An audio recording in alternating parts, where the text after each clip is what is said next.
Hello students, welcome to Vipin Sharma physics classes and students हम लोग impulse के बारे में आज स्टडी करने जा रहे हैं। What is impulse? इम्पल्स है क्या चीज? आपने देखा होगा कि इन मैनी केसेस जब भी किसी एक बॉडी के ऊपर दूसरी बॉडी फोर्स लगाती है,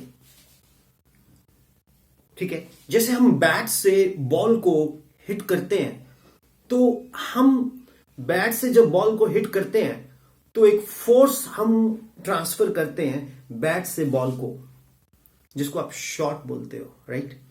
तो फोर्स कांस्टेंट है कुछ देर के लिए। जब फोर्स एक्ट करती है तो कुछ देर के लिए वो कांस्टेंट होती है।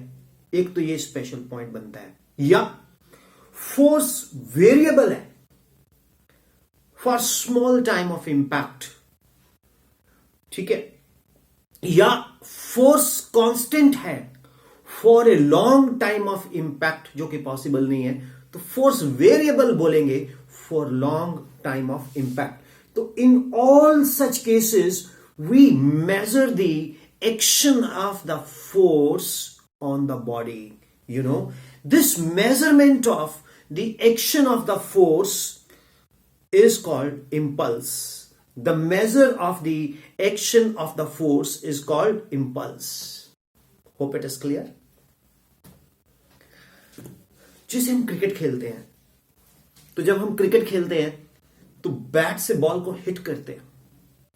जो बैट से बॉल को हिट करते हैं तो क्या होगा? जो हम फोर्स है वो हम ट्रांसफर करते हैं बैट से बॉल को, तो वो कितनी फोर्स हमने ट्रांसफर की फॉर ए गिवन टाइम, वो इंपल्स है। Impulse is the measure of the action of a force. Any question? अब इंपल्स मैंने बोला मेजर करेंगे एक्शन ऑफ फोर्स इंपल्स में अगर फोर्स कांस्टेंट है फॉर ए स्मॉल टाइम, या फोर्स वेरिएबल है for A small time.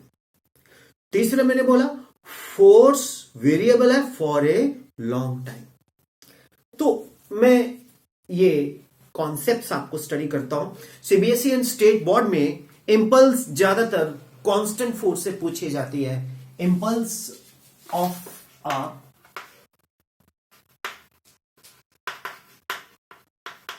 Constant force. The impulse of the constant force is the product of the force and the time for which the force acts on a body.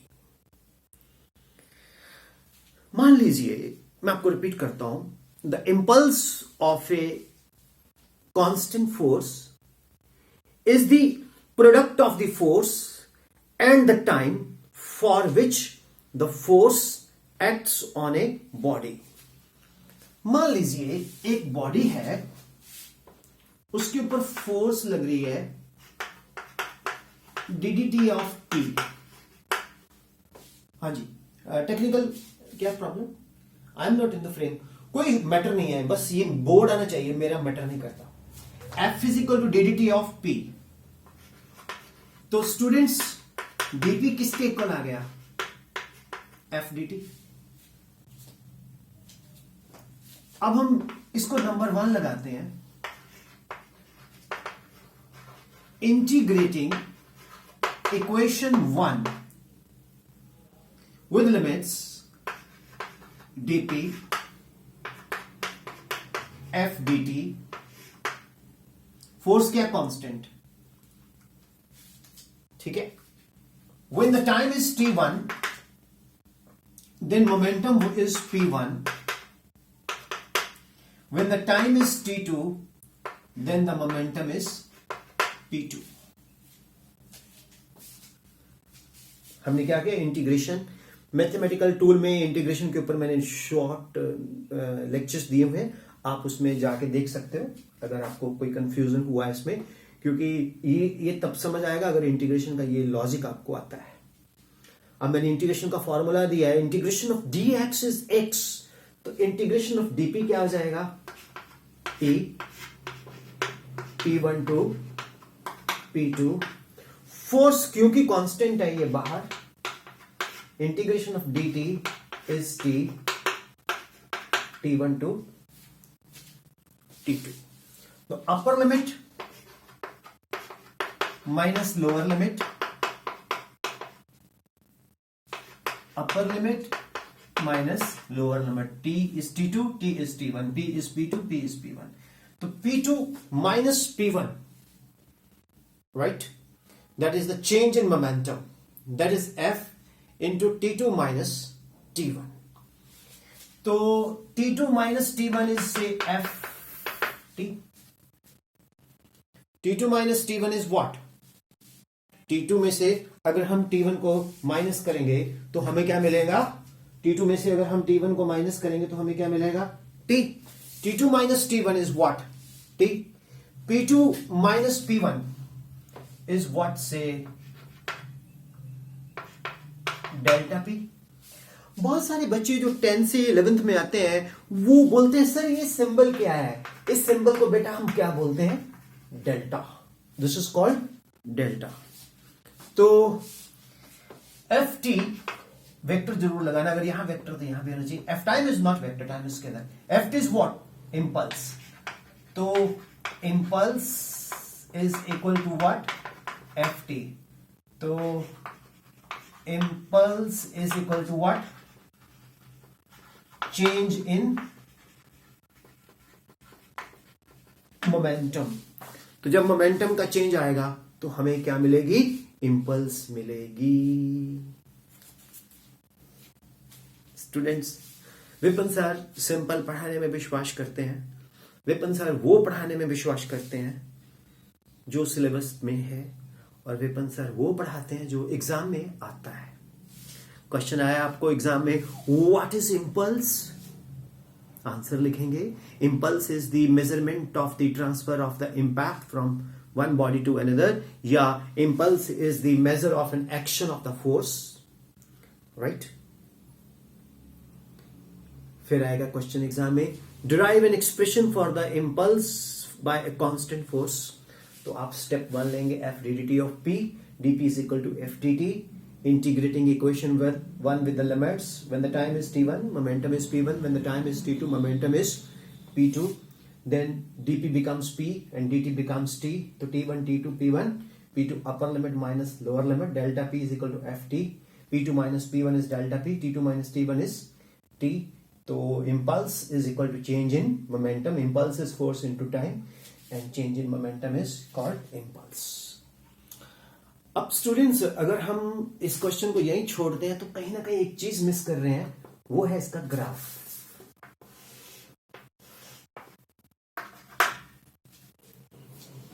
तो इधर force और इधर time, ठीक है? तो इधर force इधर time. तो दिस इज T1। तो फोर्स कितना है? से इतना A B, और दिस इज T2। तो फोर्स कितना है? CD, और force is what? F, and time is what? BD, that is T2 minus T1। तो ये जो हमारे पास शेडेड रीजन है ये हमें क्या देगा? इंपल्स। इसको हम J से भी रिप्रेजेंट करते हैं। किससे रिप्रेजेंट करते हैं? J से। तो J is equal to F into T। T is called time of impact. तो ये सारे का सारा स्टूडेंट्स हमारे पास J आ गया, that is impulse of A constant force. Students, जो ये हमारे पास शेडेड रीजन है ये इंपल्स है। तो फोर्स टाइम ग्राफ का जो शेडेड रीजन है दैट इज कॉल्ड इंपल्स। तो इसी से हम बात करते हैं इंपल्स की, करेक्ट? तो ये शेडेड रीजन जो है, ये जो हमने बनाया है ग्राफ का, ये हमारे पास इंपल्स है। और ये बहुत इंपॉर्टेंट है स्टूडेंट्स। जैसे आप क्रिकेट खेलते हो तो क्रिकेट के अंदर आप बैट को बॉल से हिट करते हो तो अगर टाइम बहुत कम है ना, शॉर्ट टाइम है, तो फोर्स मैक्सिमम ट्रांसफर हो जाएगी। जितना टाइम कम होगा उतना फोर्स बढ़ जाएगी, क्योंकि फोर्स इनटू टाइम कांस्टेंट है। तभी नहीं बोलते क्रिकेट कमेंट्री के अंदर, आप मैचेस देखते हो तो बोलते हो what a beautiful timing, the batsman Rohit Sharma has hit the ball with a beautiful timing and the ball is beyond the boundary, nobody could chase it, so ठीक है ना। एंड फिर हम बोलते हैं he has hit the ball but timing is very poor, likely to caught, yes he's out, caught behind by player that, right? तो timings cricket के अंदर बहुत इंपॉर्टेंट होती है। जितना टाइमिंग्स वो क्या है, basically impulse, the product of the force and the time for which the force acts on the body is called impulse. तो मेरे स्टूडेंट्स, ये सारा डेरिवेशंस आपके सामने है। डेफिनेशंस मैंने कई बार रिपीट कर दी, एक बार मैं फिर रिपीट कर देता हूं।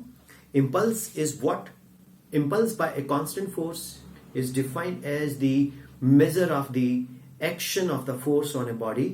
It is measured as the product of the force and the time for which the force acts on the body. Then impulse of a constant force, F is equal to ddt of p, dp is equal to f dt, integrating equation 1 with the limits. When the time is t1, momentum is p1. When the time is t2, momentum is p2. Now dp formula is p, that is integral of dx is x and dt is t. So when the time is t1, momentum is p1. When the time is t2, momentum is p2. Upper limit minus lower limit, f t2 minus t1. So p2 minus p1 is delta p, t2 minus t1 is delta t, right? Or I have taken here t, not delta t. Delta is a Greek letter, it means change. So impulse is equal to force into time and impulse is equal to change in momentum. ठीक है, delta P is called change in momentum. Impulse bye constant force, तो हम अच्छा मैं repeat कर रहा था, ये वेक्टर डालना भूल गए थे हम। तो इस एक्सिस से फोर्स, इस एक्सिस से टाइम। तो when time is t1 force is f, when the time is t2 force is again f। तो ये a b c d represents what, impulse. अब अगला पॉइंट मैं बताता हूं, impulse by a variable force. मैं इसको रब करता हूं, आप इतना जो आपने नोट किया इसको रिवाइज करो, right? Hello students, now I am going to teach you impulse by a variable force. अब आप पूछेंगे सर ये वेरिएबल फोर्स क्या है? एक मिनट के लिए अगर हम लोग एक मिनट आप होल्ड कीजिए। यस स्टूडेंट्स, अगर आप किसी बैट से बॉल को हिट करते हो तो पहले बल्ला आपका यहां है 0 न्यूटन, फिर यहां आया 2 न्यूटन, फिर 3 न्यूटन, फिर 4 न्यूटन, देन हिट से यू हिट विद 6 न्यूटन और 7 न्यूटन सपोज। तो आपकी फोर्स 0 to 7 आई, ठीक है? उसके बाद फिर हिट करने के बाद 7 6 5 4 3 2 1, फिर बैट्समैन की फोर्स का जो बैट है वो 0 पे आ गया फोर्स पे। तो ये वेरिएबल फोर्स आ गया। ये कौन सी फोर्स आ गया? वेरिएबल फोर्स आ गया, राइट? तो जब आपने बैट को हवा में से घुमाना शुरू किया तो T1 और ये क्या है T2, तो ये क्या है? Impulse. This graph gives the measurement of the impulse. The area under the graph A, B, C give us the impulse by the variable force. The area under the graph ABC gives us the impulse by the variable force. So A C F dt equal to area A B C. So this is called impulse by the variable force. And इसके unit क्या है? इसके unit है impulse के force into time. तो force क्या है? Newton second, MKS, and dyne second क्या है? CGS। अब थर्ड क्या आता है students? Impulse when force is constant, time is variable. तो आप देखेंगे ये पॉसिबल ही नहीं है। 10 newton force and time vary करे तो प्रैक्टिकली तो फोर्स वेरी करती है, टाइम तो खैर हर वक्त ही वेरी करता है, टाइम को तो हम कभी कांस्टेंट कर ही नहीं सकते। तो फोर्स को अगर हम वेरी कर देंगे तो टाइम के साथ, तो ये आपके सामने है, और फोर्स अगर कांस्टेंट रखेंगे तो फिर वही चीज बन जाएगी जो पीछे हमने की है।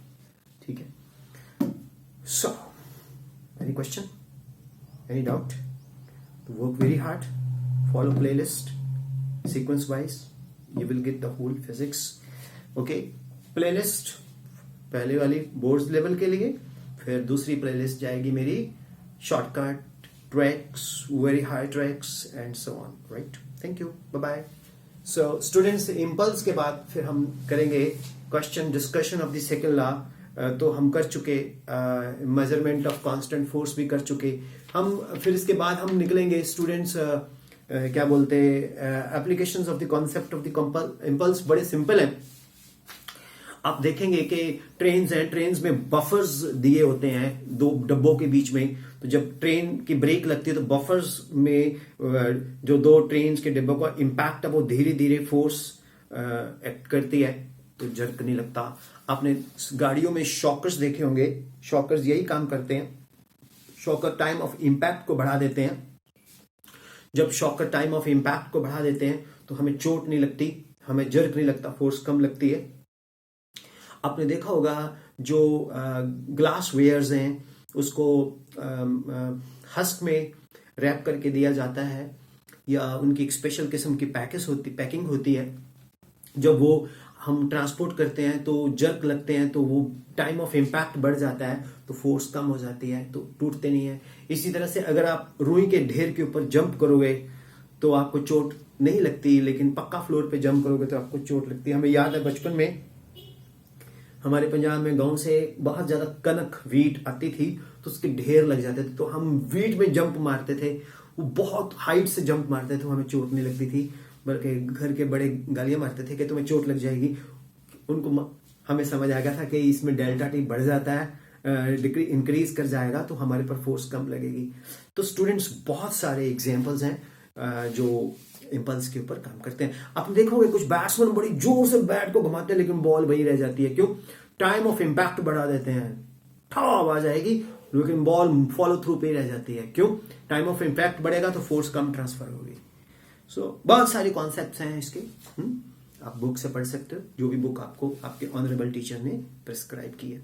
ठीक है, तो this is all about the impulse by a constant force and impulse by the variable force. Thank you very much. इसके बाद हम थर्ड लॉ में जाएंगे, फिर आपको एक प्रूव करवाएंगे, show that Newton second law is the real law, फिर रॉकेट propulsion थ्योरम, फिर ऑलमोस्ट फोर्स का चैप्टर खत्म हो जाएगा CBSE एंड स्टेट बोर्ड्स का। Thank you, all the best, thank you.